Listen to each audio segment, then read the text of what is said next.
dañ ci mën a jot te duñu am benn problème. waaw boo gisee bi may ko tàmbali ma jaaral la fi ma la jaaral nii parce que yow terrain boobu boo ko jëlee doo ko xool kër nga bëgg donc kër état ne nag bala ma la fiy bàyyi ngay nekk di wut suuf di tabaxal sa bopp man damay tabax man état may génne xaalis tabax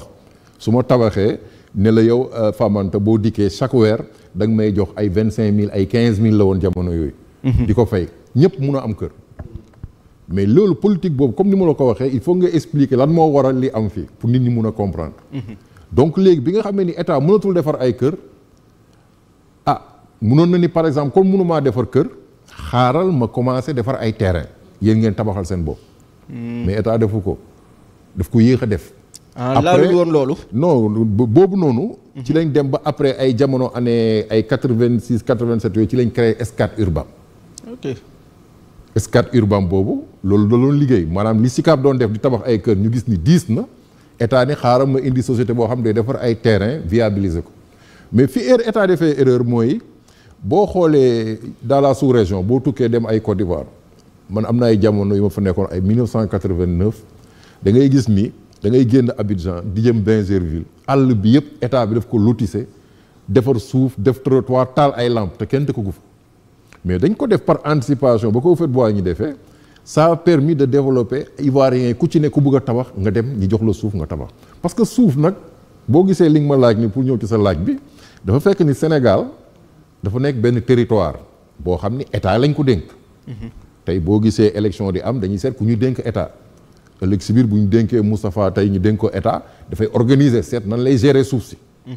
waaw léegi ci gestion boobu état ni man suuf yéen a ko moom yéen sénégalais yi. man du ma ko jaay lan la dama lay jox bu ku soxla ma jox la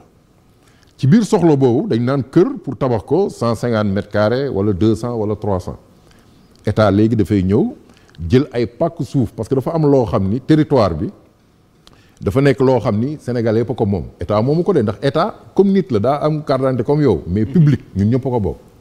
léegi état boobu day dem ne suuf si dama koy jël def ko ci sama tur. parce que boo ñëwee téye nii lay doon maanaam loo xam ni c'est des titres yoo xam ni c'est le domaine national. maanaam ci dëkk bi la territoire sénégalais la. mais état bu buggee defar lotissement day ñëw ne bon zone bi nekk fii comme li xew ay Mbourkat ak yooyu dañu naan fii dama kaa bugg a jël transformer ko def ko titre foncier ci sama tur. mu defee titre ma viabiliser ko indi courant indi ndox après léegi ma daal di leen jël nag léegi daggate ko ay parcelles sénégalais bu bëgg. ma jox la mais su ma lay jox du ma la ko jaay de dama lay koy louer parce que wóoruma ndax yow di nga ko utiliser am déet. location boobu moo tax yow dañ lay laaj carte d'identité kese nga ñëw ñu ne Famanta jël nañ sa carte d'identité jox nañ la terrain 150 mètres carrés loyer bi par at ñu ne la 150 000 la xam nga loolu yomb na. léegi nag ñu ne la nag ñoo ngi lay déglu yow tam Famanta nga jël loolu terrain boo xam ne jënduloo ko dañ la ko louer. nga daal di commencer dem uti sa ciment sa fer di commencer di tabax selon sa doole bu état gisee ne Famanta kat li mu waxoon mi ngi ci mi ngi góorgóorlu mi ngi tabax ñi daal di ne léegi yow mun nga ñëw bu boobaa bu dee dem nga ba tabax nga ne gannaaw tabax naa location bi ngeen ma koy defal ay nangami at bu doon sama sago ma moom ko ci lañ ne kon léegi da ngay ñëw ñu léegi nag ñu seddale ko ñu jaay la ko léegi lay jaay di door a am. foofu la acte de vente di door a am. non c'est-à-dire que ni. vente mooy tey boo yoree yow sa suuf. nga bugg ko jaay Moustapha. mais état li muy def daanaka comme vente la mais dafa la naan la cession la. cession maanaam damay jël li mu nekkoon bail. ma transformé ko mu nekk titre foncier. waaye nag mètre carré bu ne da nga may jox nangam junni bu nekk par mètre carré mais en tout cas anam bu oyof lay doon. ñaata at ngay def pour mën a am titre foncier. non amul at. yow boo ko valoriser rek bu dee ci benn at tabax nga sa kër ba mu pare bu la neexee nga demander. defal la ko titre foncier bu la neexee tamit nga continuer chaque at ngay fay rek ba parce que bail bi ay 99 ans lay doon wala 25 ans renouvelable et cetera c'est tout juste rek pour ñu jox la lu wóor loo xam ni mun nga tabax en toute quiétude tu comprends au moins pendant ñaar fukki at ak juróom ay luyaas rek ngay fay état bi loo xam ni 150 000 lay doon ci at mi xam nga loolu fii bu dee ay Dakar am na yeneen dëkk yoo xam ni ci Sénégal suuf yëpp amuñ njëkk moo bokkuñu njëkk. Dakar moo gën a cher boo demee ay Thiès ay Mbao ay lii prix bu ci ne état dafa am lu mu fixé. mais yow li nga wax nii xel nangu na ko trop sax waaye lu tax ñuy am ay jafe-jafe bés bu yàlla sàkk ci wàllum suuf. waaw léegi c'est parce que tubaab nee na tout ce qui est rare est cher tey boo gisee nit ñi di wër jamaa c'est parce que jamaa bala nga koo gis problème la te ñu te mu am njëriñ parce que am na lu bare loo xam ni kii na mais lu am njëriñ tey bu ñu demoon tey jii nii Sénégal loolu damay jox rek exemple nii bu ñu demoon ba jën manqué fi benn waaye bu indi woon tey benn gaalu jënam di nga gis benn ndóoyeen wala benn faareen boo xam ni dina ko jaral 200 000 bu jëndee ko benn coof parce que am na njëg bi.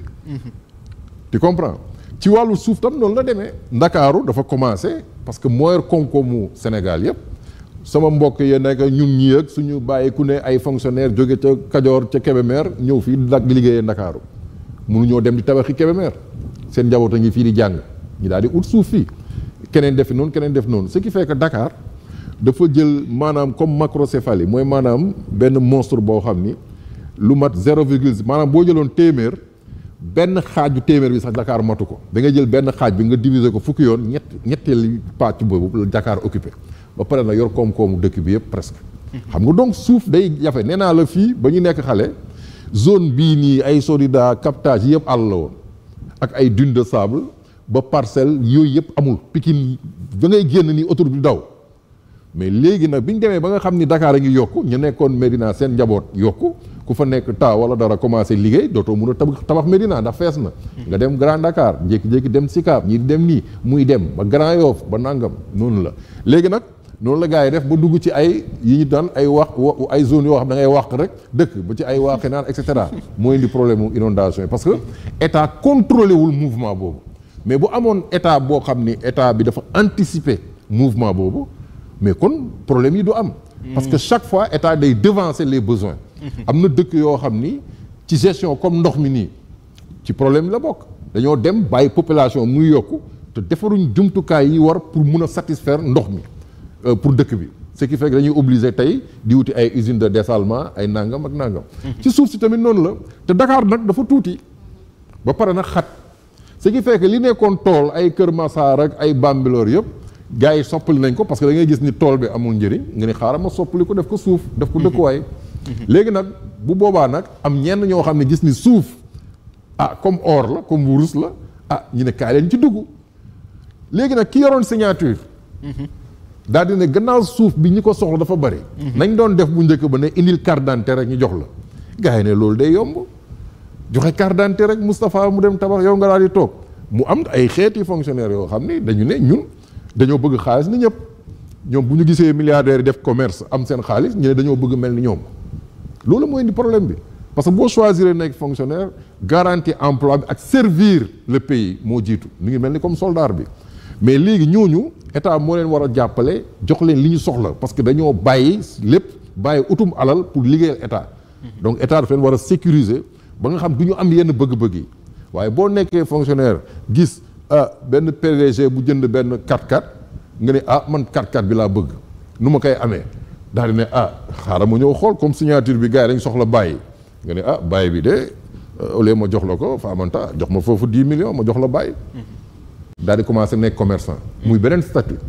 loolu moo indi problème yi nga dégg ay nit nag ñoom it yeewu daal di ne gannaaw dañ koy joxe dong xaaral ñu dem jël ci ay 1000 comme ça ma dem jaaye ko am ay milliards lii moo indi problème ce qui fait que bu njëkk ba bu ñu doon def comme état da ngay ñëw a joxe sa carte d'identité kon képp ku am ay revenu moo xam commerçant ouvrier ku munti doon da ngay ñëw gannaaw carte d'identité la rek ñu jox la ci biir at mi di nga dajale ba jéem a dajale 150 000 yooyu pour mun ko fay ci baay bi donc leneen loo am nag nga dugal ci ciment ak ci suuf gannaaw politique boobu nag amul la nature a horreur du vide moo di nekk nii quand état deful politique boobu léegi nag gars yi daal di ne maire yi ñëw taxaw ne gannaaw ñun dañu am compétence transférée en matière d'urbanisme ñun tamit war nañ mën a jël suuf mu nekk erreur ñii jël ay këyit di signer ay délibération dañuy fekk sa titre foncier ñun ñii am nañu dossier bu rëy boo xam ne titre bi ngay dégg Rufisque gars yi di wax noonu oui da ngay yor sa titre foncier boo xam ne depuis 1982 titre foncier bi am na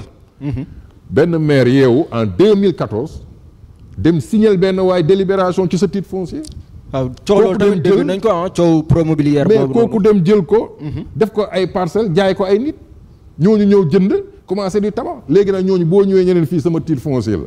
danaan la man Fama mi ngi mel ni tey nga toog sa kër rek si am sa kër gu yaatu man ma jógee fële rek daal di dagg benn partie commencé di bugg a tabax nga ne ma waa yow looy def nii man la Moustapha de moo ma jaay fii yow boobaa looy def da nga dem police ne waa man sama kër gi ma jënd moom ko sama këyit a ngi nii may sa ñaare ñëw na di fa tabax ñooñu ñëw naan waaw mais xam nga dëkk bi élection buñ naree toj li mu tabax day kii lii moo yàq Sénégal mooy maanaam yoon lañ respecté tout bu ñu respecté woon charte yi kon ku yeewu da ngay dem état defal la jël carte d'identité ngay joxe ñu bind sa tur mais problème bi nag mooy dafa dem ba mbir mi nekk affaire utukaayu xaalis. ok dinañ ci ñëwaat dafa dem ba nekk mbirum utukaayu xaalis soxna Idiya soxna Fatou Samb am ngeen ay questions yoo xamante ne mën ngeen ko laaj ki nga xamante ne moom moo di tey jii suñu expert bi nga xamante ne lépp lu jëm ci wàllum promotion immobilière daf ciy yëngu mu di Meissa Niang kon boog seen i question jërëjëf Famanta ci question yu am solo yi nga xamante ne bii dugg nga ci ak monsieur Niang ñu ngi koy nuyu di nuyu waa Promobilière yëpp soxna Marie Guèye sëñ monsieur Faye ñu ngi koy nuyu bu baax a baax El Hadj waaye di nuyu bu baax soxna Dieynaba ak tonton Seck mu mel ni ki rek ci li nga xamante ne bi rek moom lañu daal dikk mooy à Mbane au nord du Sénégal il est ressorti une distribution de terre à des multinationales. Que faire? Industrialiser ou préserver les terres agricoles? waaw xam nga loolu dafa nekk question boo xam ni je pense que ñun sénégalais yi ñun ñoo ñàkk fayda ñu baal ma ci kàddu gi. parce que ñàkk fayda gi mooy lan. mooy dafa am benn tubaab. boo xam dama ko suivre mu nekk à la bourse de New York. bi nga xam ni xaalisu monde bi yëpp fa lañ koy coté bourse maanaam di jënd ay société jënd ak jaay. mu ne gis nga jamono ji ñu nekk nii. ku nekk ci réew moo xam ne dafa tàcc nii plat. am ndox fleuve bu fay jaar. mu ne waaw mu ne yaa ngi toog ci jama. ci jama. waaw nee na jamono année 2000 yi. nee na ku dem ba am suuf boo xam dafa tàcc. ak ndox mu fay jaar. li nga yor moo raw jama. lu waral loolu. mais parce que adduna bi population nombre d'habitants yi ci monde bi. ay Chine ay Inde ay États dañoo bay fépp fu ñu mun a bay. fu ñu mënut a bay rek c'est parce que ay montagnes yi wow kong la ak désert. mais terre arable bu ñu mun a tabax bu ñu mun a bayee. moo ko wurus ñoo yem. macha allah léegi nag Inde ak ay Chine. ak yeneen i dëkk. ne gannaaw am na sénégalais yoo xam ni dañuy nettali benn chinois bu ñëw fii Sénégal. chinois bi nee nañ Dakar la départ waroon dem Saint-Louis xaw ma. nee nañ yoon bi yëpp mu naan rien. waa ji naan ko rien ba ñu àgg Tëngéej mu ne rien. waa ji ne ko lan ngay wax ay rien mu ne dëkk bi y a beaucoup de rien. lan mooy rien mooy maanaam booy romb di daw ak sa oto. di jëm Kébémer wala nga jëm Ndar. mais li ngay romb yëpp ci àll bi lan la. waaw nan dafay fay nawet daal ngay ñëw te yaa ngi gis mi ngi plat booy dem Touba gis nga. mais lan lañ fa bay nawet bi ngay ñëw gis ñu bay fa tuuti gerte tuuti dugub. te buñ koy bay na maam ya doon bayee temps yi nga xam ni am na ay junni at ci ginnaaw jamono ñoom maam Ibrahima nañ doon bayee. ba léegi noonu la ñuy bayee. mooy maanaam yor illeer bi. ak kii bi nag bi jiitu wala fas bi. jéemuñu changé. di dund ci sàkket. sàkket bi da ngay dem ci ñax mi rek nga jël. defar sa sàkket defar sa néegu ñax. daal di defar sa cere. maanaam jéemuñu seet naka la ñuy defaree. loo xam ni voilà loolu mooy suñu retardement. noonu la ñuy xoolee suuf si état yi nag nekk fii gis ay gars yoo xam dañoo war ay milliards. ñu dem gis ni mbaan suuf saa ngi tooy kan moo fa doon bay ku ñuy wax Mimran. ak yenn sénégalais yoo xam ni ku ci mel ni ay ñoom Serigne Boubou ak ay ñun gis naa leen ñi fay bay. mais ñeneen ñi ci des kenn bayul. gars yi toog gis ni comme ni ma lay wax ay commerçant lañu. gis ni suuf saa ngi fi ne njàmbalan ñu gis ku yor ay milliards ne dafa soxla 50 000 hectares 100 000 hectares ñu daal di la signer jox la ñoom li leen intéressé mooy li ñu leen dugal seen poche. mais réew mi c'est un peu dangereux parce que nan la ay yeneen dëkk yi ñoom du ñu nangu un étranger. ñu koy jox yenn hectares yu toll noonu ci seen réew. pourquoi ñun Sénégal ñun ñuy accepter di jox ay étranger yenn hectares yi loolu c'est très dangereux aussi. gis nga suuf si ngay gis nii lu tax mu des fi c'est parce que jamonoy Senghor ba ci Abdou Diouf ñooñu dañoo xam état kenn étranger sax pour mu jënd suuf Sénégal il faut ministre des budgets mooy signer autorisation de transaction temps jamono yi ay Jean Collin ay yooyu tubaab mënu fi jënd dara. mais bi ñu demee ba ñu xam ne nag libéraux yi ñëw nañu. ñoom xam nga libéraux moom mooy koo xam ne moom jënd ak jaay. ci lañ commencé ne gannaaw affaire bi moom léegi Sénégal dañ koy jël léegi patrimonialisation mun nañ jaay ay comme société la ñu daal di commencé di léegi ne bon affaire bi kaa leen ci deal lii la affaire bi demee mais tey boo yëkkatee tey lu toll ci 150 000 hectares jox ko benn étranger villageois ya nekk foofu yëpp maanaam daal jaay nañ leen maanaam c'est comme jamonoy jaam yi tubaab bi musul dugg fii ay Thiès di wuti ay jaam tubaab fii lay toog ay nit ñu ñuul ñooy dem uti ay jaam ñoo indi sama maam rek maami keneen koo jàpp def ko jaam dem yóbbu jaay pour am ay fital ak looy guux ak yooyu loolu kese la noonu la ñu jël ñëwaat fii defaat la même chose la Sëriñ Tuubaa doon xeex am na ñeneen ñoo xam ne xeexuñu ko moo di ni que ni réew mi ay sénégalais ñoo ko war a jëriñoo mais sénégalais yi bayuñu ku bëgg a bay ñu sonal la te bu ñuy bay ñetti weer la ñuy bay te fleuve baa ngi fi. te nangu ñoo évoluer. mais affaire bi mooy loolu il faut que tey jii nii tey boo ñëwee ñun sénégalais xam nga waxtaan dëgg ca la man noonu la ma yàlla bindee. mais ceeb man ceebu mbay mu Sénégal bi lay lekk. ndax moom mooy ceeb bi nga xam ni moo gën a baax ci santé. mais tey demal fii di taxaw di wax gars yi riz parfumé lañ lay wax bu jógee ay Inde ak ay Thaïlande ñooñu dañoo dem bu njëkk ba ceeb daawuñu ko lekk ci monde bi mais dañoo dem ba immigration bi dem ba yóbbu ceeb tubaab bi découvrir ceeb ñekk yi découvrir ceeb ñoom ñëpp commencé ceeb mooy céréale bi gën a cher ñu ne déet waaye ñu ne mburu ñu ne ñun daal ay dugub ay mburu yu am kii ñoom daal ñun blé rek te blé kenn bàyyi ko fi léegi la am ñu koy jéem ñu daal di commencé di importer blé tubaab bi di ci liggéey donc ñun li ñuy dundee ñun rek ñooy seul pays yoo xam ni li ñuy dundee dañ koy importer donc ñun ku doon xeex ak ñun yow mën naa def da ngay taxaw ci port bi rek teg say mine benn bateau dugg rek Sénégalais yi xiif parce que du ñu am ceeb du ñu am dugub donc léegi nag suuf yooyu comme yaa ma posé question bi ci ay affaire mbaan c'est parce que ñun Sénégalais yi ñoo ko deful mais bu doon Sénégalais yi ku ci ne da nga ko jël dem commencé di tabax tubaab bi ni muy amee 100 000 hectares. mais bu ñu xoolee loolu noonu ñu gis ne que ni suuf si yëpp gars yi accaparé nañ ko surtout sax ñi nga xamante ne ñoom ñoo di les étrangers ñu xool ni que ni jamono ji mbirum suuf moom problème la fi bu mag est-ce que tey yow am nga optimiste ci li nga xamante ne moom moo di 100 000 logements yi nga xamante ne état bi wax na ko am benn pàcc boo xamante ne da koy jox sax promoteur privé yi. non xam nga affaire 100 000 logements yi affaire naxe la. affaire naxee la. waaye li ngay wax. non 100 000 logements yi amul. xam nga man mii di wax ak yow. projet Jaxaay daanaka man maa ko defaral Abdoulaye Wade. mujj gi lépp luñ ci waroon def naa ko ci. gratuitement. mais dama lay expliquer ne la lii président Macky Sall da doon discours nit ñi dañ wax nit ñi dëgg. koo xam ni mënoo produire 1000 logements Jaxaay bi 1000 première tranche bi 1000 logements la 1000. yow ak say problème nga yeewu ne 100 000 lay tabax. xam nga loolu yenu maanaam mi ngi mel ni tey koo xam ne benn marmite la yor daan togg pour njaboot gi daal di ne suba waa koñ bi yëpp maa leen di toggal xam nga fekk ni moom waañam bu ndaw la am kooku bu ko waxee loolu mënut a nekk. ba mu ko discouré dafa teg gars yi ne ko président li nga wax nii ëpp na mu ne bon kon dama juum de waaye nañ ko def rek mu nekk challenge comme ça ñu def ko affaire bi noonu la demee dëgg dañ koy wax 100 000 logements kenn mënu ko benn bi parce que pour nga mun ko def. imaginez tey boo defoon des moyens de logement. yoo xam ni ñun bi ñuy def Jaxaay le logement état dafa joxe suuf defar courant defar ndox. En 2006 le logement coûtait 6 400 000 à l'état. ok par maison de 2 chambres salon 6 400 000. tey boo defee 100 000 logements nga multiplier ko par 6 400 000 ñaata la. il te faudrait sortir au moins 640 milliards pour loolu. oui. jamono yi ñu toog nii mun nañ ko. parce que tey li ñu def ci stade yeeg def ko ci yenn projet yi. bu ñu ko defoon ci logement bi ñu buggee def Covid bi 1000 milliards génn na. mais tey bu ñu ko bëggoon régler tey suba nga ñu man dinaa fexe ba lijjanti 1000 milliards yu may lebi ci monde bi su ma dikkee léegi damay jël bu boobaa damay commander ay logement ay entrepreneur nga leen kaay leen tabaxal ma bu ñu tabaxee ba mu pare nga ni sénégalais yi ñi bindu woon kaay leen fa nga doon fay luyaas jëlal luyaas boobu dootoo ko fay léegi man fa nga doon fay 150 000. ci sa kër pour dëkk fa léegi man boo ñëwee man état 75 000 nga may jox par weer ndax kër gi 6 millions et quelques wala maximum bu demoon sax ba 10 millions boo ko yóbbee ci ñaar fukki at bu boobaa te du nekk prêt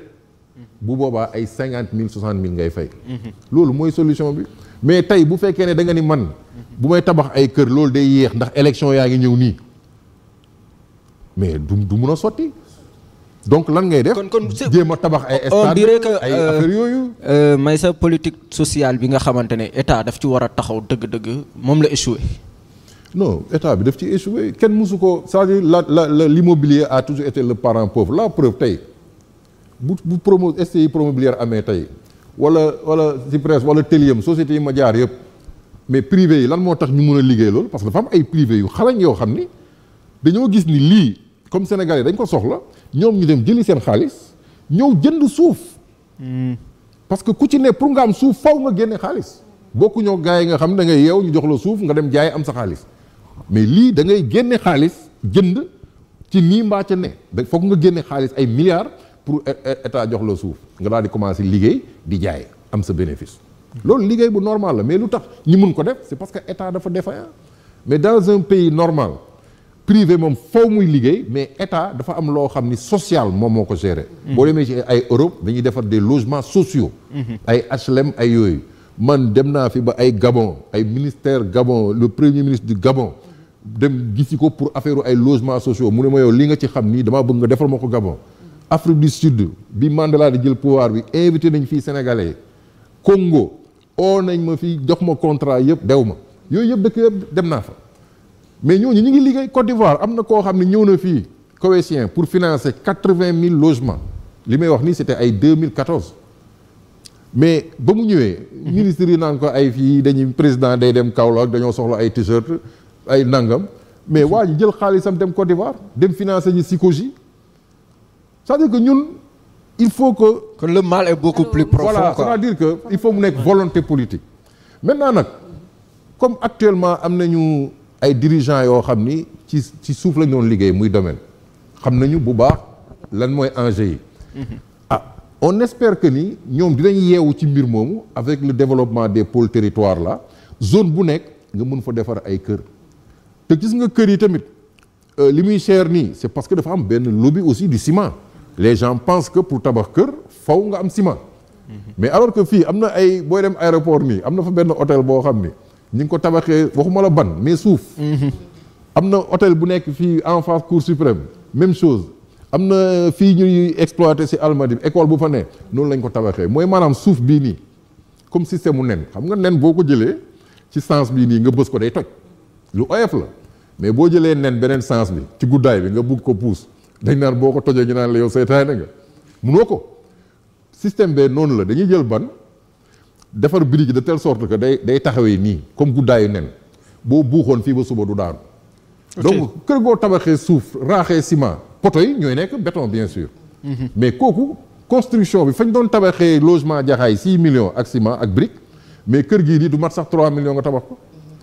am na ñoo xam ne ci région yi dëkk ay Daara ay Linguère ay Nangam ay Koumpentoum Kédougou mais ñooñu kër yooyu mun nañ ko defar ñun dañoo commencé Dakar fii ci ay këru tuile lañ dëkk boo demee ba Sicap ni tuile yaa ngi fii.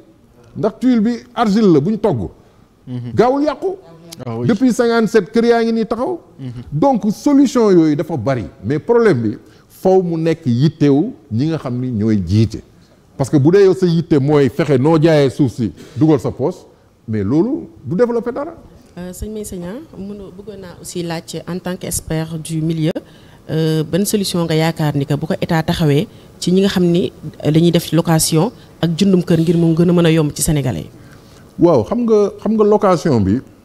man ba ñu koy voté yàlla daf ma jox dëgg. en 2014 depuis 2014. yow yaa ngi fàttali sama débat RTS. si. la ma leen waxoon. moo am. nee naa leen marché kenn du ci dugg di fixé njëg. tey boo bëggoon yeewu dem Castor ne leen kilo carotte da ngeen koy jaayee par force fukki dërëm. mais di nga gis jaaykat yëpp lem seen kii dem denc waa Sénégal yeewu bëgg carotte duñ ko gis da ngay créer pénurie le lendemain ñi ñëw yow boo bëgg carotte soxna Fatou bu buggee togg alaaji taxaw di xaar faw mu dem carotte ba la muy jar ñu ne ko 800 wala dara mu dem fay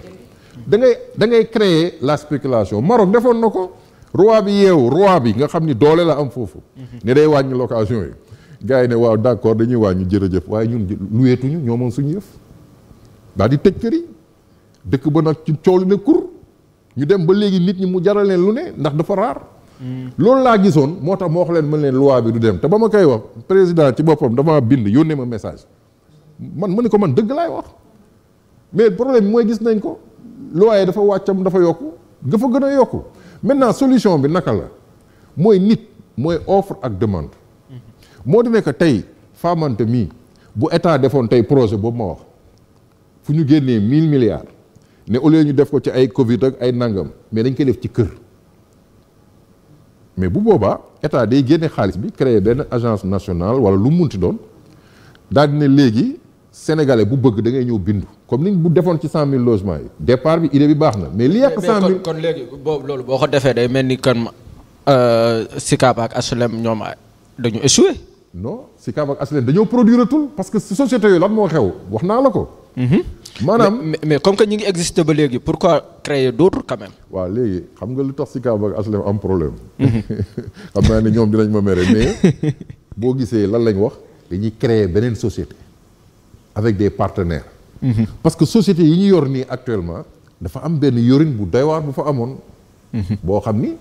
société bi dafa doon def comme banque.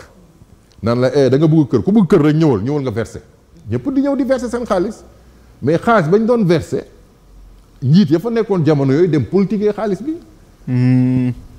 xaalis ba jaar ci yeneen yoon comme yi ngay gis nii nag ñu dem ba nga xam ne nag ñi nga xam ne bind nañu ñoo ëpp ñoom li ñu mën a produire ba pare amatuñ suuf ndax bu njëkk ba état moo leen doon jox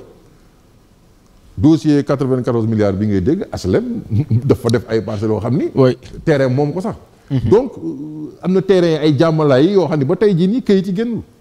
donc dañoo commencé am difficulté pour am suuf état mi moom société yooyu moom ci boppam mënta am suuf lii mooy indi problème bi moo tax ba promotion privée bi commencé. alors léegi la boo bëggee loolu dañ comme li ñuy wax 100 000 logements yi lu tax doxul c'est parce que état dafa ni privé yi yéenee tabax ma defal leen ay facilité mais privé bi fu mu jëlee financement ñun mun nañ defar par 100 par 200 maisons. ay 300 mais mënuñoo defar ay milliers. ndax banques yi wóoluwuñ ñu pour lebal ñu xaalis bu toll noonu. mais état tey bu demoon leb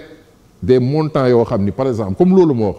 xaalis yoo xam ni ay conditions yoo xam ni ay prêts concessionnels lay doon ay fonds de retraite ay yu bëri am na ci monde bi. yoo xam ne mun nga lañ fexe ne ñooñu ñun suñu xaalis fay leen ñu ko sax en 25 ans soo leen buggee. état bu jëlee xaalis boobu bëriwul intérêt. dafay ñëw ne léegi Sénégal Famanta da nga yor entreprise mu ne wéy mu ñëw gis ñu ñun nañu damaa bëgg may sa ngeen tabaxal ñu 1000 logements dem ci keneen Moustapha dañoo bëgg yow tam ñu jox la 2000 logements nga tabax léegi logement yooyu bu pare soxna Fatou bi doon fay location nangam fii wala 150 wala 200 000 ñu ne ko am na kër goo xam ni boo duggee am na 2 chambres wala 3 chambres salon 75 000 ngay fay par weer. nga yaakaar ni Fatou dina des ci location bi. wala may sa ñaar lu muy def mooy génne. bu jekk te jël ay bagaasam dem fële looy fay doo fay caution doo fay dara. doo fay ñetti weer lu yaas. da ngay ñëw bindu dugg joxe sa premier mois d'avance. di ko fay nag jëm boo demee ba retraité nga ni sa doom maa doon fay 75 000 kaay àggale fay. boo demee ba sonn munoo fay nga gis benn nit ne ko sëñ Moustapha man de sama kër gi dama koy jaay. la nga ca jot a fay ci location ak valeur bi kër gi jël nga ne ko maa ngi ma ko jaayee 10 millions waaye tey boo indee 50 millions ma jaay la ko. 50 millions yooyu bu ma ko Moustapha joxe mënoon naa sax fay waaye gannaaw damaa jaay damay jël 50 yi dem uti suuf feneen tabax dëkk fa. parce que kër day suuf moo valeur ajoutée quoi. boo dugalee benn doomu gerte gis nga la ngay takk ba ngay am boo bàyyee gerte gi suuf tamit noonu la. plus at yi di passé muy jël valeur. donc affaire bi maanaam dañuy wër solution alors que solution bi ñëpp xam nañ laal la. ñi defar immobilier comme jamonoy Senghor ak SICAP ak HLM da ngay fexe ba nga xam ne na SICAP ak HLM doon def jël xaalisam tabax ay kër ne kaay leen noonu la ñu war a def mooy état day jël xaalis indi mais boo bàyyee promoteur yi ñuy leb banque bu ñu dem taxaw banque yi bu lay lebal dafa lay lebal par rapport ak sa poids wu société boo ñëwee ne ko damaa bëgg a def 10 000 logements dafa la naan 10 000 logements yi pour tabax ko ñaata la nga ne ko il me faudrait à peu près 100 milliards.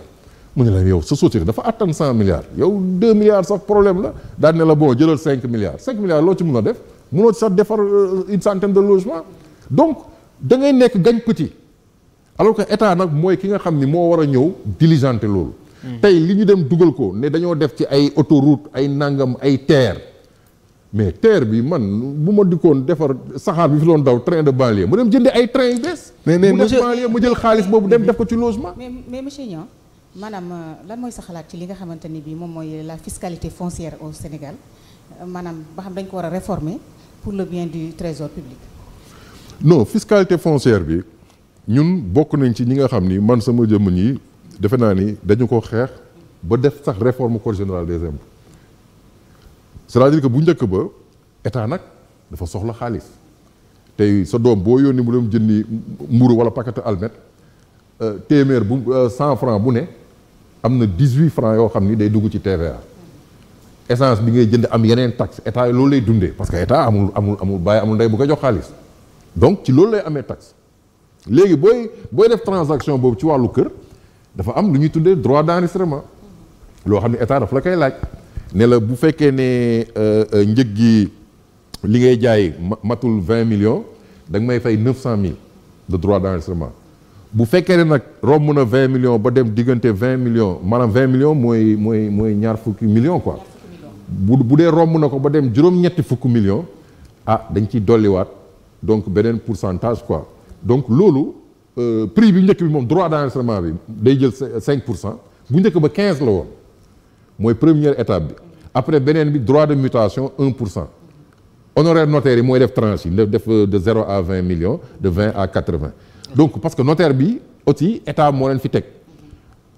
ne leen yéene def transaction yi am na ñu ne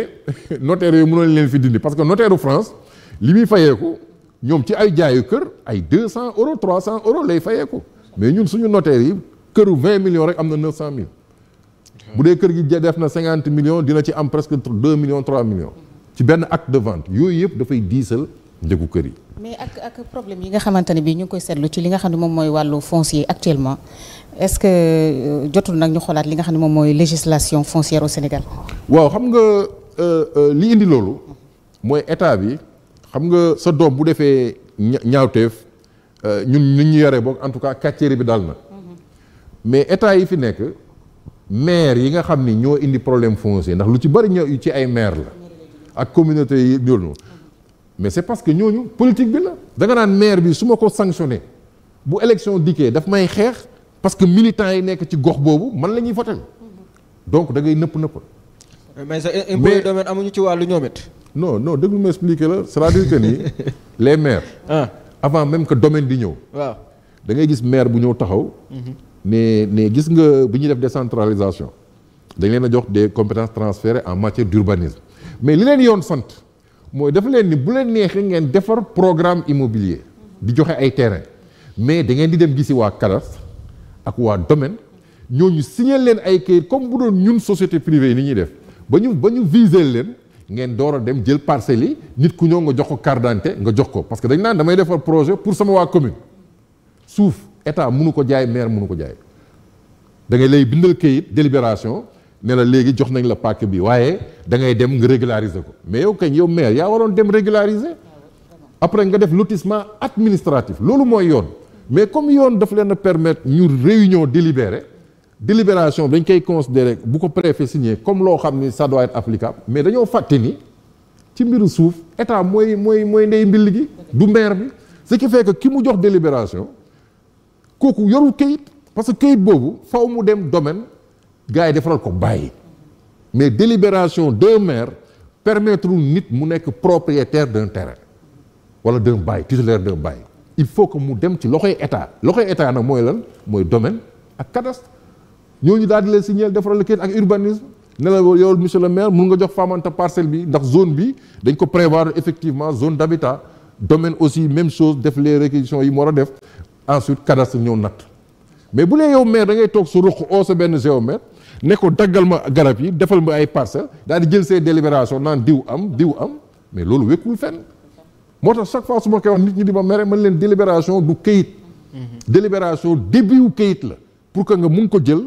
daal di dem ci autorités yi ñu defaral la bàyyi laa ngay ci ngay door a régulier lii moo indi spéculation bi gars yi jël tool yi rek di soppi di def ay délibération alors monsieur Niang bu ñu ñëwee ba tey ci li nga xamante ne moom moo di actualité un peu parce que temps bi nga xamante ne moom la ñu cërale léegi presque jot na ñu gis ni que ni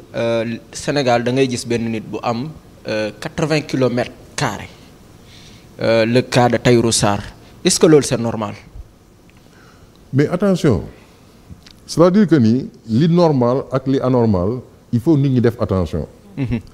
dossier bi nga ma laaj ak turu waa ji ñu ma wax muy Tahirou Sarr. terrain boobu ngeen wax 80 000 hectares yi état jox ko de. état bu njëkk ba jamonoy kii nu mu tuddati Abdou Diouf comme Ablaye Wade lañ ko joxoon Cheikh Hamidou Kane. l'écrivain l'ancien ministre. aventure ambiguë. aventure ambiguë moom lañ joxoon loolu mu ne dafay def exploitation am na financement far daal di leb si fii banque BIMAO mu leb fa xaalis pour def projet malheureusement projet bi àggul léegi banque bi di jaay terrain bi xam nga boo fayul banque moom li mu jot a génne ci xaalis rek lay jéem a récupérer. même bu doon projet bi 100 milliards la mais banque bi génne woon 2 milliards rek jox la projet bi capoté banque bi bu ñëwee di jaay suuf si wala di jaay projet bi bu projet bi jaroon 100 milliards day ñëw ne Moustapha yor nga 2 milliards mu ne am na kaay ma jaay la ko nga jox moom 2 milliards am moo ko intéressé rek daa di jël kooku daa di jël xaalisam jox ko banque bi jox ko terrain bi mais le problème mooy man contre ma nit ku yeew tey Moustapha mi bu yeewoo ne may sa man damaa am ay partenaires yu may financé damaa soxla 100 000 hectares yoo xam damay liggéey da ngay xool dossier Moustapha. nga ne ko Moustapha mu ne nga ne ko état jox na la lettre pour wax ni la jox nañ la lettre de confort mooy maanaam ñun fas yéene nañoo yéene jox la bàyyi 100 000 hectares yi bu dee da ngay exploiter am nga financement. jox la délai na ne la fii ak 2 ans bu dee démarré woo damay nanguwaat suuf bi mais doo jël suuf bi rek jël propriété parce que propriété. boo demee ci constitution bu ko nit xasee ba am lenn rek la état mën a def pour jël ko mooy exproprier te bu lay exproprier daf lay fay le juste prix. donc état warul jël suuf di ko jox nit titre foncier sans contrepartie. sans contrepartie je dis bien parce que nit ki mun na jox état dara état jox ko leneen. mais bu fekkee ne suuf bi yow da nga ñëw rek bind ñu attribuer la ko comme ça defal la kii ne la bon mètre carré bu ne ay 15 francs lay jar wala nangam. parce que da ngay def exploitation agricole nga dem pare ne bon gars yi man comme damay liggéey damay jël ay garantie ci banques yi dama soxla mu nekk titre foncier mais jamono yu njëkk ya mais ay marocains ay lu ne ñëw nañ fi mais Hadjibou Soumaré gars yi nga xam ne ay kàngam lañu ci wàllu foncier mais dañu ne Abdoulaye Wade duñ ci dal duñ ko jox parce que ñii amuñu ñu benn garantie liñ bëgg moo ñu jox leen titre foncier malaisiens yi bëggoon def projet Jaxaay looloo tax ñëwuñu dañoo bëggoon état mais titre foncier bu ñu la ko joxee. mais banque boo dem da ngay lever des fonds. ah oui. alors que bail bi ça te permet la même chose sauf que bail bi état à tout moment mun na ko résilier. mais le nouveau régime jëlaat terrain bi. le nouveau régime bi ñëwee gis nañ ni nangu nañu bu ay titres yu bari téye ko waaye aussi bëggoon nañoo xam tey jii loolu nga xamante ne bi démarré woon nañ ko fan lay jëm ba xam dina am suivi wala ba xam dina am loo xamante ne bi dina ko apporter. lan lañ démarré woon ci. non par exemple nouveau régime bi ñu toogee. waaw gis nañ liñ njëkk a def avant ñu def dara. mooy jël problème mu litige foncier yi nga xamante ne gis nañ ko ñu ngi ci commencé taxaw. chantier immobilier yi ñu arrêté ak yi ni mel. waaw ak aussi gis nañ ni nangu nañu ay terrain yu bari. yoo xamante ne bi am na ñu ko yoroon ñu nangu ko ci ñoom téye ko loolu lañ bëgg a xam lu waral loolu ak loolu fan la jëm. waaw xam nga li ma leen wax sànq dama ne leen boo soxlaa suuf yow Fatou. état mu daf lay jox bàyyi ne lay indi sa carte d'identité mais bàyyi lay doon. waaw mais dañuy laajte ne pourquoi Famanta ñëw ñu jël 1000 parcelles jox ko Famanta. ci benn carte d'identité. vraiment loolu mooy problème bi. loolu ku agsi di nga xam ni lii dootul question soxla suuf pour jëriñoo. mais soxla suuf pour jaay la. loolu lu yomb régler la mooy état mi joxe woon bàyyi maa signé maa la loué woon. louétuma la mais ñi sonn mooy ñi génne woon xaalis pour jënd ñooñu dañuy ñàkk parce que bàyyi kenn du ko jënd lu dul. yow titulaire du bail bi nga dem ci état nga ni ko man de da ngeen maa joxoon suuf bi pour ma liggéey ko waaye man finalement liggéeyuma waaye dama leen di laaj ndax man mun naa jël bail bi ma jox ko Moustapha nga demander état mu defal la autorisation de cession mais autorisation boobu nag la gars yi jaarale beneen anam mooy maanaam bu ma état joxee loolu ne mun nga ko jox keneen waaye nag jox bi nag dama naan la jox ma xaalis ma jox la ko jaay daal di dikk lii mooy bunt bi xam nga yoon buñ ko tegee. mi ngi mel ni tey rek ñu war a séddale ay palaatu laax fi mu am waajoo xam ne day wiiri jaari ci ginnaaw waañ ba pour jéem a affaire bi loolu la demee. léegi nag titre li ñu arrêté woon travaux yi loolu c'est différent maanaam dañ ne ñi ne ci corniche bi nekk ci booru géej gi dafa am benn législation boo xam ni ñoom dañoo ne wéy amuñu droit nekk ci booru géej gi mais état moo leen signéel jox leen ay titre foncier ñu wax leen ko ne leen titre foncier buñ ko xasee ba bind yow mu la jël faw nga exproprier nit ki nga fay ko mais léegi nag ñoom nee nañu ni ñuy régler affaire bi mooy fexe ba ñooñu nekk ci booru géej gi di fay ay taxes yoo xam ni ñeneen sénégalais duñ ko fay par exemple yow boo amoon sa kër tey parcelle doo fay taxe boobu mais ku ne ci booru géej gi ñu dóor la ko ne la gannaaw yow da ngaa am privilège yu nekk ci booru géej gi yow da ngay fay plus loolu la ñu décidé mais bloqué nañ nit ñi pour rien parce que ñañu bloqué nañ chantier yi ña fa doon liggéeyatuñu. surtout que concernant impact bi investiroon ñun suñu wàllu bopp am nañ fa projet boo xam ni depuis plus de 1 an ñu bloqué loo xam ni wékkuwul fenn projet ba dañoo leb xaalis ci banques yi di liggéey sàcculoo fenn loo da ngay liggéey mais ñu téye la ne la wéy lu tax ngay tabax ci booru géej gi am na loo xam ni ñoom mun nañu ñëw def jubal jubanti ñu d'accord nañ ci mais am na yoo xam ni mi ngi mel ni tey nga fekk moomeelu jàmbur nga ne da nga koy jubanti ba nga xam ni day xam nga loolu dafa fekk cimenté na ba pare dafa am des situations yoo xam ni mooy li tubaab di wax droit acquis mi ngi mel ni tey waajoo xam ni tey même nit koo xam ni sax dañ ko condamné woon mu toog ñetti at kenn gisu ko ba prescription am bu doon délit la ñeenteeli at bi mu feeñ yow mi nga xam ne jëloon na sa alal mu sàcc ko dalay romb nii di la xool bu ko neexee sax mbëllee la doo ko mënal dara parce que loolu la ñuy wax comment ça s'appelle prescription prescription bi mooy loolu ñu ko doon poursuivre ñetti at la au moment de la connexion dum turati la connaissance des faits ñetti at yi weesu na délit bi jeex na bu dee crime 5 ans la dum turati mën na dem ba ay 10 ans tu comprends bon infraction yi nga xam ni lié au détournement que ni yooyu ñooy dem ba ay 7 ans loolu mooy yoon même bu tënkee nit ci dara loo xam ne dafa tooñ day arrivé benn moment boo xam ni tooñatul ndax état moo ko légalisé voilà mais sa dañuy jeexal émission bi par rapport ak sunu entretien bi nga xamante ne moom la ñuy def ak yow surtout ñoom soxna Fatou Samb ak ki nga xamante ne moom moo di soxna Idia nga revenir juste nga wax ñu foo leen mujjee ak ñi nga xamante ne ñoom ñoo di waa Rufisque ñu clôturer kii bi. non dossier Rufisque bi xam nga Sénégal li ko yàq léegi mooy da ngay gis benn waay bu yor téléphone dem ci ay nit wax loo leen daal di ko génne ci YouTube bi nga jàpp nag kilifa xam nga Sénégal tey boo waxee tey benn Maysa Ñaa wala dara kenn xamu ko mais boo tuddee tur ne Jawriñ Mbàkke yu fay gars yi dañuy tëb ne non xam nga te sénégalais bu ñu gisee nit koo xam ni dañ ko xamee wërsëg bu ko yàlla may ci wàllu alal keneen ki nga xam ne amul doole aussitôt moom la ñuy faral naan woy kii na ko bàyyi et cetera te ñoom kenn ku ci ñoom koo ñëwoon tey nga fekk ko mu toog këram seen kër yooyu ñun ba ñu dikkee romb rek lañ fa def dañoo jël suñu bagage yeeg yëpp di sànni di yàq waxatuma la ak nag yow ki nga xam ne yow suufu jàmburam nga nekk donc yow li ngay bañ ci sa kër goo xam ni moomoo ko da nga kaa tooñ ba pare nga bëgg a ñëw sëf ko nit donc léegi nit ki day ñëw gis terrain boo xam ni moomu ko ñu nax leen effectivement ki leen ko jaay dafa leen gëmloo mais ñoom tamit ñàkk a xam dem jël ay kayit yoo xam ni ku leen laaj kayit amuñu ko ku leen laaj autorisation amuñu ko mooy maanaam dañoo tooñ société bi suñ société tooñ tamit société sénégalaise parce que société sénégalaise dafa ni munoo tabax fii léegi amoo autorisation waaw léegi nag boo sàccee tabax terrain jàmbur sàcc di tabax ay guddeeg lu ne ndax amoo autorisation yow leer na la que ni li ngay def di yoon nee nañu li ngay def boo koy def di nëbbatu xam nga li ngay def di yoon donc nag léegi bu ñu demee nag dañ naan da ngay fexe tabax rek boo tabaxee après moom borom xaalis la après état bi danaan ko noo calmeel après yow affaire bi kii am na ñoo xam ne guddi la ñuy ñëw guddi nga fekk leen ñu taal seen ay lampe di tabax donc ñooñu boo jógee si ñoom ñu ne la waaw dans tout ça mais mooy li ma lay expliquer ñun am nañu ay jugement expulsion depuis 2014 boobu kër yi àggul sax niveau bi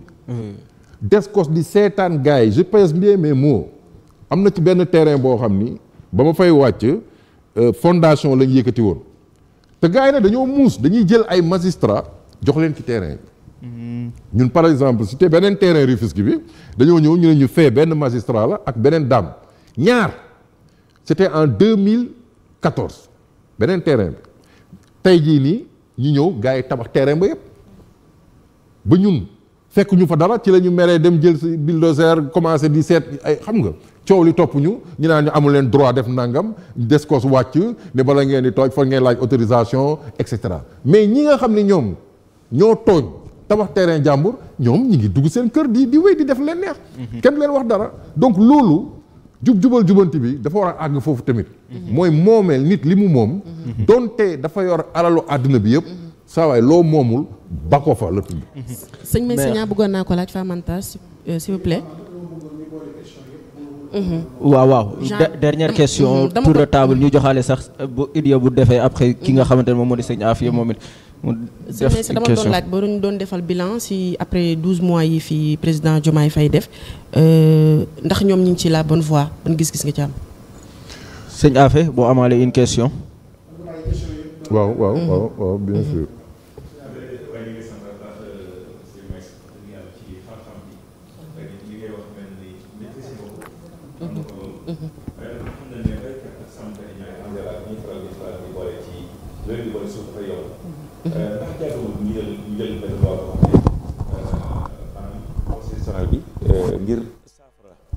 ngir saafara jàngoro yooyu nga xamante ni maanaam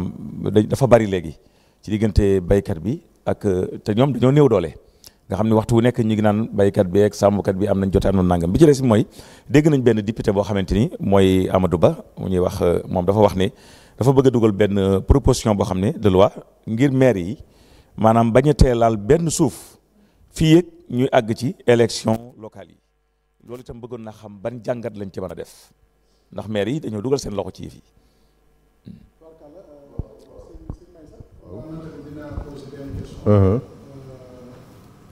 nga xam ni booy répondre rek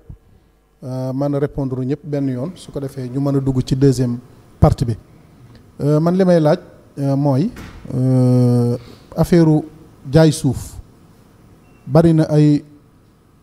problème yu bari yu ci nekk est-ce que tey mënuñu woon a am benn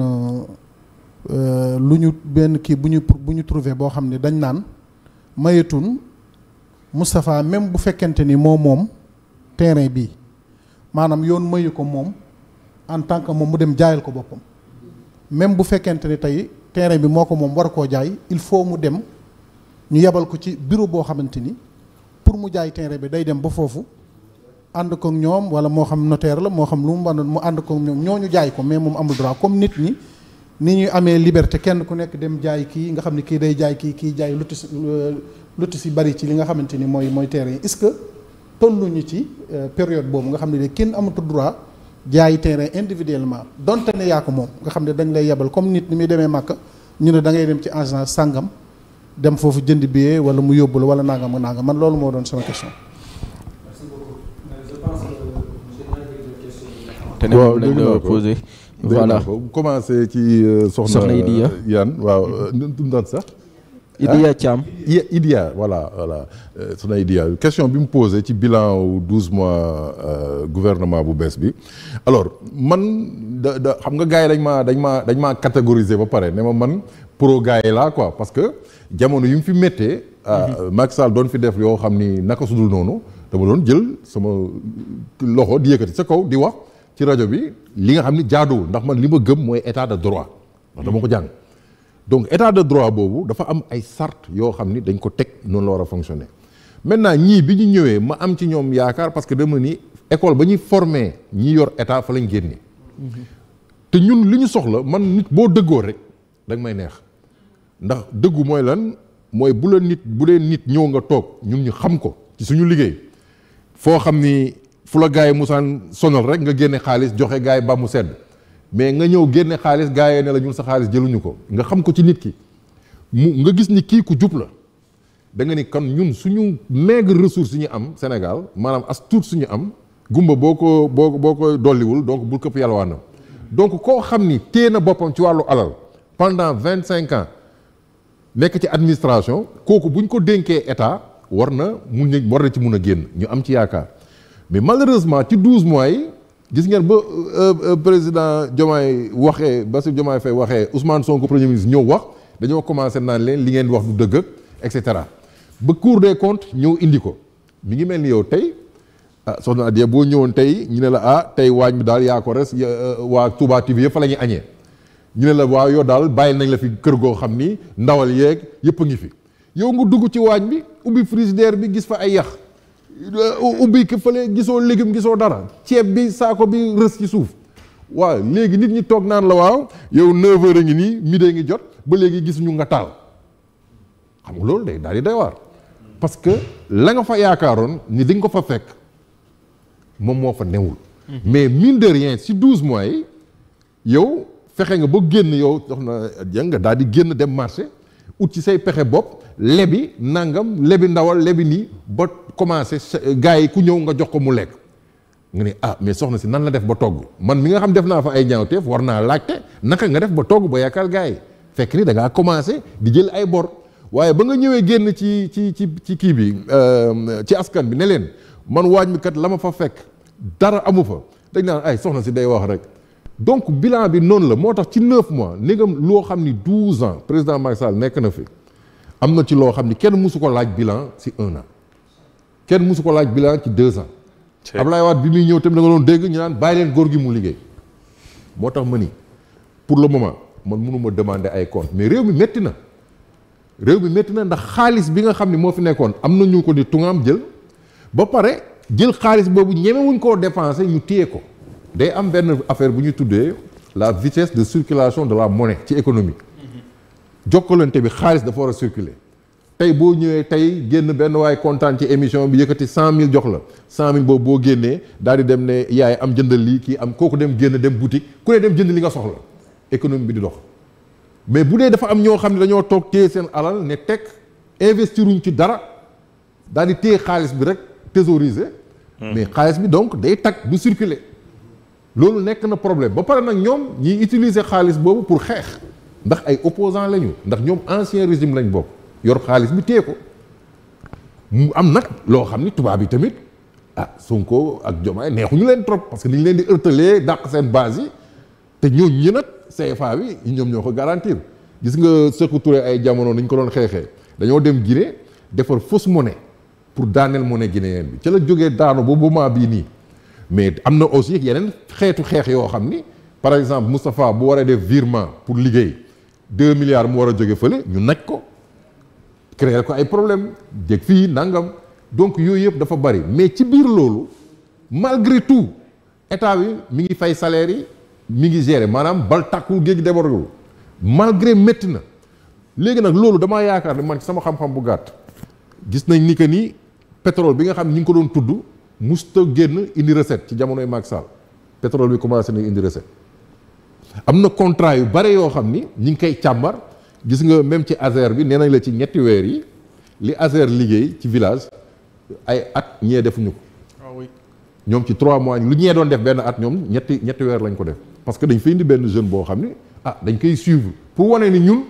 nee nañu ñoom ñëwuñu pour dugal seen poste dañoo ñëw pour liggéeyal Sénégalais mais nag bala ngay liggéey nag da ngay fexe la nga fi fekk ak kër yi on peut résumer parce que le temps waaw léegi beneen question bi mooy sëñ Afia li mu wax ci affaire problème agriculteurs yi ak paysans yi xam nga agriculteur ak paysan dafa nekk ñaari monde yu bokkul kii day taxaw ci suuf si ci toolam di gont chaque jour di xëy di gont ci benn tool bu fixe alors que ak kii bi éleveur bi moom day def lu ci ëpp transhumance la maanaam ay nagam ak ay xaram ak ay bëyam dañuy traverser di seet fu ñax ne mais loolu mesures yi mooy lan il faut d'abord un cadastre rural du nooy commencé woon na ko ak Moustapha doyen Moustapha Souran yàlla ko yàlla yërëm yokk leen mais def na fi dossier boo xam ni tout ça jox nañ ko président Macky Sall bu ñu defee cadastre rural paysan bi xam ni fii moo ko moom ñu jox ko bàyyi muy bay bu ko neexee mu garantir ko dem banque ou tracteur wala dara léegi ñi nga xam ni dañuy def élevage par transhumance di jóge bërëb bii di dem fële état defal leen ay cantonnement ay zone yoo xam ni ci zone sylvopastorale bi dañuy def comme ay genre ranch di liggéey ak paysans yi ñuy bay plante fourragère au lieu que ngay bay ay gerte am na koo xam ni tubaab boo xam ni fii dafay bay plante fourragère di ko yóbbu Arabie Saoudite pour gëleemu naar yi foofu di ko lekk pour lu tax kon état mënu ko def ba plante fourragère di ñëw donc buñ ko organiser ñii dañuy bay ñii dañuy yor seen ay ranch ñu bàyyi transhumance bi parce que nag yor say bëy ak say xar di romb tollu ma dem ba ñu lekk gerte gi loolu aussi tooñ la beneen mbir bu mujj bi mooy li Moustapha laajte ne vente yi dañ ko waroon tere mais xam nga malheureusement booy xool affaire bi dafa am njublan kese ndax li xew ci suuf si nii xewul ci oto yi te oto dafa am des biens yoo xam ni ay alal yoo xam ni dañ ko immatriculé mooy li ñuy tuddee les biens meubles par destination mooy maanaam day bouger comme oto mais dañ koy considérer comme kër immobilisation mooy oto wala ay bateau ñooñu dañuy am këyit am carte d'identité tey boo ko jaayee nit carte grise boobu ngay jël dañ ciy dindi turu Moustapha def turu Afia bu ko Afia jëndee muy topp foo demee xool carte grise bi di nga xam ku musoon moom oto bi comme kër nag dafa ne loo xam ne dafa fixé ci suuf nekk lu am solo moom te même régime immobilisation la mooy faw ñu xam bien bi kan moo ko moom boo demee livre foncier dañ koy ubbi nii tàllal ko comme journal ne bien bi de ku ñu wax Moustapha moo ko moomoon jamono sàngam après 2010 jaay na ko sëñ Afia ci nangam ensuite sëñ Afia jaay na ko Famanta ci nangam moo tax loolu dina jafee tere ndax droit de propriété la kenn mënu ko mais par contre formalité yi nga wax moom la ñu war a wax ne que ni tey délibération ku ko fi jëlati di ko jaay dinañ la jàpp bu ñu ñëwee ne bàyyi ku ko fi ñëwati di ko jaay man état maa la war a autoriser bu boobaa nga téye say autorisation kenn du ko mën a jaay ce qui fait que lenn rek lay nit mun a amee suuf mooy fekk ku yor titre foncier nga jënd wa ilaa nga dem ci état ne ko damaa bëgg suuf état jox la bu boobaa jaay jeex jaay bàyyi bu boobaa mu jeex bu boobaa nu mu tuddati ñii di def délibération yi maire yi dañuy bàyyi liggéey boobu président Macky Sall nag commencé woon na ko parce que demoon na ba ni les lotissements là yi maire yi di def tant que gouverneur approuvé ko waxul sax préfet mais gouverneur moo koy signé pour que mu mun a applicable ci la wàññi lu bari mais gars yi ba tey am na ñoo xam ne boo leen joxee tey délibération ñu génne xaalis jox la. merci beaucoup. loolu nag mooy li nga xam ne daal buñ ko defee dina kii. en tout cas Meissa Niang c'était un grand plaisir ñu dalal la fi yow mi nga xamante ne yow expert nga ci lu jëm ci wàllum promotion immobilière nekk aussi le directeur de Promobilière nga xamante ne yéenay jaay terrain yu wër te wóor yi kër yu wër te wóor yi. waaye it li nga xamante ne moom moo di résidence yi nga xamante ne moom moo nekk fi nga xam ne moom moo di Touba actuellement projet appartement la ñu am. waaw fii yi ñu def Touba Renaissance. waaw Touba Renaissance xam foofu defoon nañ fa ay parcelles. ak ay kër. man su ma fa bëggoon appartement ñaata lay doon. non foofu nag appartement yi bakkanee yi la. maanaam yooyu à partir de 80 comme ni ñu ko defee ci publicité bi. oui bon am na ba ay à partir de 86 millions mais loolu ci période promotion bi la. mais foofu am na ba ay 200 millions ba ay 300 millions am na. super man ci promo bi laay jënd man. mais xam nga tey boo xoolee lii suuf di jar Dakar. Dakar bu zone Almadies boobu boo fay jënd suuf tey. le terrain coûte 100 millions. mais tamit loolu tamit tax na ñu dem aussi Rufisque. parce que boo bëggee suuf wàcc da ngay dem génn Dakar nga dem Rufisque ci autoroute péage bi à 10 minutes juste ci booru autoroute bi mooy rond-point bi. waaw moom la ñuy gis nii mooy lu baax li mooy appartement yi nga xam ni ñi ngi koy def Mamel bâtiment bu njëkk moo nekk nii R+8. fii ay F3 ak F4 ñoo fi ne. fii nag c'est des endroits des quartiers résidentiels. yoo xam ne ci Dakar tey suuf yi gën a noble fii lañ nekk. mooy Ngor Almadies. dëgg la donc prix yi aussi njëg yi boo ngi mel ni tey oto nga bëgg oto nga dem taxaw fi kàr-kàr yi ne nga ñëw ni da ngay jënd. loolu aussi da nga naan fii oto dafa cher. te oto cherul noonu. léegi nag zone yi nga xam ne boo génnee ñoo ngi def Rufisque loo xam ne dañ koy defar pavé defar yëpp xam nga foofu njëg yi wàcc na ba entre 45 millions nga am benn. maintenant nag titre foncier ñu jaay ñu bàyyi jaay ñu leneen maintenant nag zone yi ñu ngi préparer yeneen projet ci biir ay booy dem ay kër Ndiaye Lo ay tout ça. am na fa ay projet ñu fay préparer aussi yoo xam ne boo demee ak Kër Massar prix yi dina gën a wàcc que li muy jar fii au niveau de Rufisque. nga baal ma rek sama classe gi tey buñ bëggoon kër yi nga dégg ay millions moom. ñun nu ñuy def ba am foo xamante ni danañ mën a def sax ay néegu ñax. mooy maanaam ndax ñu mel ni ñun war nañoo mën a am ci kër yi. mais di nga ko mën a am mooy politique bi ma wax état bi. boo gisee suuf yi ñuy nangu ni état dafa war a d'accord ni dafa war a liggéey xam nga France état day toog du am moyen xam nga lu muy wax. day oo benn promoteur bu mel ni Mbacké Faye wala kenn ne ko kaay ñu liggéey ci benn zone d'aménagement concerté. mooy man maa moom àll bi mais mënuma koo liggéey.